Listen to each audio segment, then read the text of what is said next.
7 de la mañana con 14 minutos y como lo habíamos anticipado, ya se encuentra en esta mesa de trabajo el ministro de Gobierno Francisco Jiménez y yo quisiera en primera instancia darle la bienvenida. Ministro, muchas gracias por estar aquí presente en esta mesa de trabajo y también empezar preguntándole qué ocurrirá si la Corte Constitucional no da paso a estas 8 propuestas de preguntas para un referéndum que ha enviado el gobierno. Hay analistas que dicen que 5 temas podrían ser rechazados por la Corte Constitucional. Buenos días, ministro.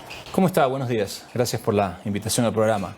Bueno, nosotros estamos a la expectativa de lo que resuelva la Corte Constitucional. Igual es un trámite previo.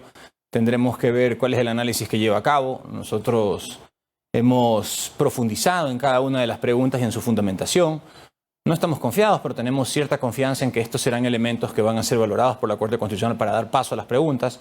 De todas maneras, estaremos atentos si es que habrá una reformulación o un afinamiento o cuáles serán los conceptos de ellos, pero nosotros queremos impulsar la consulta popular con estas o con otras palabras, pero creemos que el país urge un pronunciamiento respecto de estos temas que son particularmente importantes para el combate que estamos llevando a cabo sobre los problemas que tiene el país.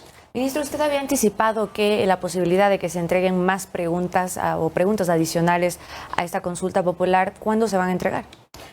Estamos justamente en eso. El procedimiento establece que primero se traten las preguntas que tienen que ver con reformas o enmiendas constitucionales, que es lo que se llama referéndum. Después de eso viene un periodo en el que se pueden presentar estas preguntas de consulta popular, es decir, que son preguntas más abiertas. Calculamos que más o menos será en unos 20, 25, hasta 30 días más. Igual nosotros ya hemos preparado pues algunas posibilidades. Ahora que regrese el señor presidente las vamos a discutir con él y en función de eso las vamos a presentar. Lo que sí está claro es que hay una alta probabilidad de que 1 o 2 preguntas más sean completadas con las 8 que ya se pusieron. Una de esas preguntas será tal vez sobre el tema de modelos contractuales, como lo había anticipado el ministro Arosemena. Es escasa la posibilidad, la verdad. Lo estuvimos valorando, lo estuvimos revisando. Creemos que si bien es cierto es un tema importante, no es probablemente de las mayores prioridades que tenemos. No nos olvidemos que la consulta tiene 3 ejes. El primero, el que tiene que ver con la seguridad, que es el más importante de todos. El segundo, ¿se podrían incluir las preguntas, digamos, en el tema de seguridad? Lo había anticipado, ministro. Sí. El segundo, el que tiene, pero no. Si, por ejemplo, nosotros mejoramos la seguridad, entonces estamos contribuyendo a la economía. Si nosotros dotamos de un sistema que permita una correlación mayor entre ejecutivo y legislativo, estamos contribuyendo a que haya más eficiencia y más confianza en el país. Por lo tanto, aunque sean a veces aspectos un poco más mediatos, igual todo tiene un impacto sobre el modelo de Estado que tenemos y desde allí sobre las posibilidades que tenemos de progresar. Entonces, dentro de ese espectro es que estamos analizando las preguntas económicas. A veces son más directamente relacionadas con el tema económico, a veces menos, pero vamos a ver cómo lo definimos en función de 2 o 3 carteras de Estado que nos han enviado sus propuestas y en función de eso definiremos y seguramente lo estaremos presentando de aquí a unos días más. ¿Qué pasa con la reforma laboral que se había anticipado, que podría ser parte también del referendo o de la consulta popular, pero hemos visto que no va a incluirse? ¿Qué pasa con ese tema, ministro? Es uno de los grandes temas pendientes del país. Es un tema polémico, donde los actores tienen posiciones ideológicas que todavía son un poco marcadas, pese a que internacionalmente, por ejemplo, para el país la contratación por hora sigue siendo una cuestión que está en la Constitución y absolutamente medular, cuando para el resto del planeta, no digo el resto de países en Latinoamérica, para el resto del planeta es casi en estos momentos una banalidad, porque es simplemente una modalidad de contratación más. Pero aquí la hemos convertido en una cuestión absolutamente ideológica y por eso nosotros dimensionamos que a lo mejor era mejor no contaminar la consulta con una pregunta de estas características. Entonces, de allí hay una serie de cuestiones económicas que parecen ser importantes para el mundo político, son menos importantes para la cotidianidad de la gente y nosotros como gobierno lo que tenemos que hacer es buscar justamente soluciones. Entonces, dentro de eso es que estamos analizando las preguntas y queremos hacer algo plano, sencillo, muy digerible para toda la población y que nos permita pronunciarnos sobre ese país que queremos diseñar. Ahora, ministro, con base en el cuestionario que ya se tiene y que está ahorita en la Corte Constitucional, respecto a la pregunta de la Fiscalía General del Estado, ¿esta realmente va a entregar una autonomía real a la Fiscalía? La permite construir.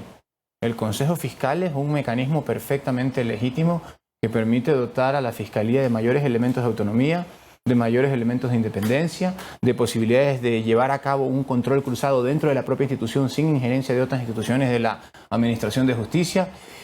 Para nosotros, de acuerdo a las diferentes figuras que revisamos, nos pareció una herramienta bastante idónea para construir esa fiscalía fortalecida que queremos.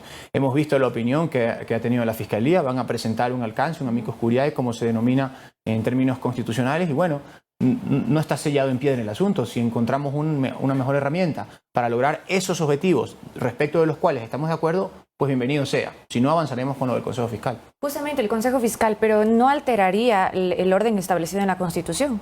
No, de ninguna manera. Pero para eso está el referéndum. El referéndum está para cambiar ciertos artículos que están en la Constitución, que no suponen reforma del Estado, sino enmiendas o que perfeccionan determinadas instituciones. Entonces, alterar, claro, algo, cuando se introducen reformas, siempre algo se altera, pero se altera para bien, no se altera para mal.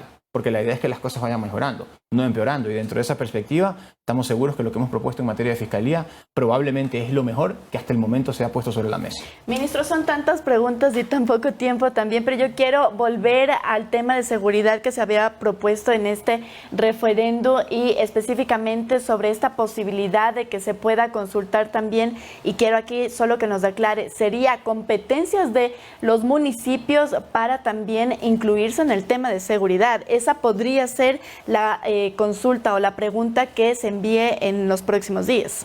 Podría ser una pregunta que permita mejores niveles de colaboración entre los municipios y el Estado central, el gobierno central. Podría ser, esa es una de las preguntas que estamos revisando.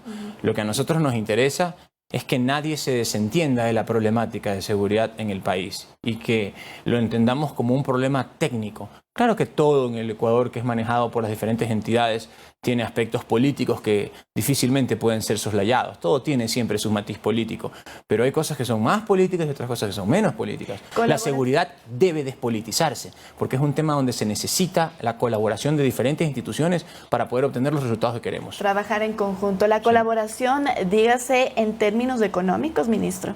Sí, ese es uno de los aspectos. Puede ser en términos económicos, pueden ser en términos de cooperativos, de prevención, de asociación, de inteligencia, de control. Son una serie de aspectos que tienen que ver con la seguridad, pero aquí lo más importante de todos es que podamos construir un gran paraguas que le permita a las diferentes instituciones, cada una en el ámbito de sus competencias, intervenir con eficiencia en materia de seguridad y arrojar los resultados que la ciudadanía está esperando. Ahora, ministro, sobre el tema de la Asamblea Nacional y esta asignación de autoridades que pasaría otra vez a la Asamblea luego de lo que se plantea retirar al CEP, al Consejo de Participación Ciudadana, esto también se ha cuestionado porque justamente se menciona que esto iría a una asamblea que en el momento no tiene ni el 9% de aceptación. Sí, pero está allí. Y si la asamblea no estuviera, entonces seríamos una monarquía, con reyes y cortesanos. Y eso no queremos. Entonces, ¿cómo sería esta transición? ¿Cómo sería ese proceso? Esta transición es en el momento en que el pueblo se pronuncie, que la ciudadanía se pronuncie. Entonces, en ese momento estamos hablando de una reforma a la Constitución, más bien enmienda a la Constitución, para ser más exactos. Y en función de eso tendríamos que implementar el nuevo esquema que consta en cada uno de los anexos. No nos olvidemos que no solamente se trata de la pregunta. Hay tres partes que son importantes cuando es una consulta popular. La primera, la pregunta. La segunda, el anexo, que es el contenido de cómo queda la situación jurídica después de que se responda a la pregunta. Y la tercera, que es la que tiene la mayor importancia para la Corte Constitucional, que es la fundamentación. En función de esas tres variables que nosotros hemos diseñado un esquema donde el Ejecutivo y el Legislativo tienen otro nivel de colaboración más eficiente, más transparente, más claro y que permite solucionar esta relación. ¿Y cómo se plantea el proceso entonces de designación de autoridades? Bueno, el proceso de asignación de autoridades se plantea primero con iniciativa, en la mayoría de los casos con iniciativa del Ejecutivo, sobre todo cuando se trata de una sola persona que se propone ternas, cuando se trata de organismos colegiados, hay propuestas combinadas de diferentes instituciones, eso es lo primero.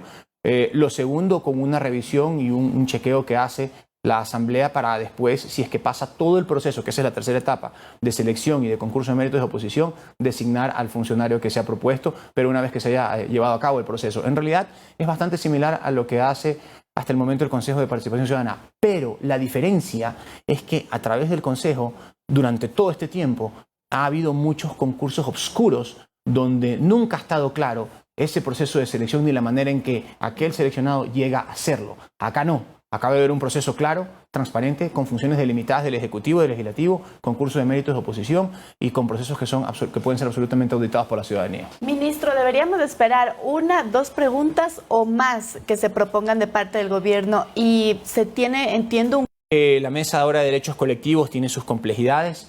la de seguridad también. No hay que olvidarse que el acta de paz fue firmada entre las organizaciones indígenas y el Poder Ejecutivo, por lo tanto somos los dos que tenemos el compromiso para estar allí en la mesa y nosotros, tanto como ellos, lo estamos cumpliendo, pero ahora se quiere incluir a otras instituciones como Fiscalía, como Corte, como Consejo de la Judicatura. Hemos exhortado y aprovecho aquí para decirlo públicamente que es importante que ellos se integren a la mesa y que escuchen lo que tienen que decir las organizaciones sociales, pero nosotros no podemos obligarlos a ellos porque se manejan de forma independiente. Sin embargo, el día de ayer la Conferencia Episcopal ha emitido las convocatorias correspondientes para que hoy podamos tener una nueva sesión con todas estas instituciones y así avanzar en el proceso que todo el pueblo ecuatoriano tiene expectativas. Se ha hablado que uno de los temas álgidos que topará la mesa de seguridad es sobre los procesos judiciales a líderes sociales. Esto ayer se mencionaba una especie de intentar que no se criminalice la protesta social. ¿Cómo se va a abordar por parte del gobierno esta temática? Con aplicación razonable de la ley.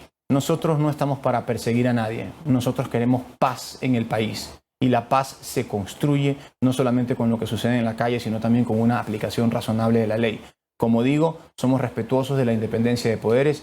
No es nuestra intención estar detrás de nadie, sino más bien que las instituciones de la administración del Estado se pronuncien, que lo hagan con razonabilidad, que lo hagan con la aplicación de la ley y que lo hagan sobre todo pensando en la paz que el Ecuador requiere.